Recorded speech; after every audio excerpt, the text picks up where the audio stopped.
yig'layapti. Bolasi yig'layapti. Dilfuza. Voy, aylanib ketdi. Va alaykum assalom. Yaxshimisan bolam? Sog'lig'ing yaxshimi? Charchamay o'tiribsizlarmi? Voy. Nima qildi?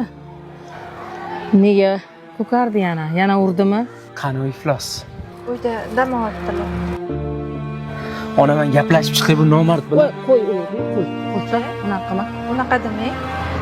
Har holda bolalarim otasi. Mana qara. Voy, narsalaring yig'tir.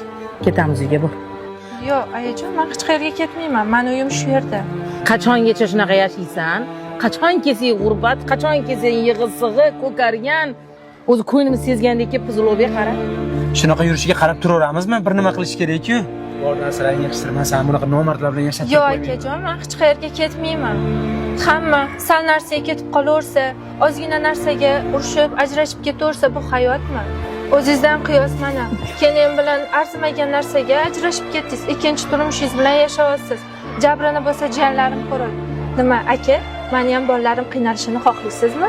Oyijon, o'zingiz aytardingiz, turmushni mushti bo'ladi, chidagan baxtli yashaydi deb. Nimaga endi o'zingiz bizni ajratmoqchi bo'lyapsiz? Undan ko'ra, kiringlar uyga, osh qo'ydim. Qizim, senga tarbiya berishda adashmabman, jonim bolam. Qizingiz ham o'zingizga o'xshagan qaysarda ona.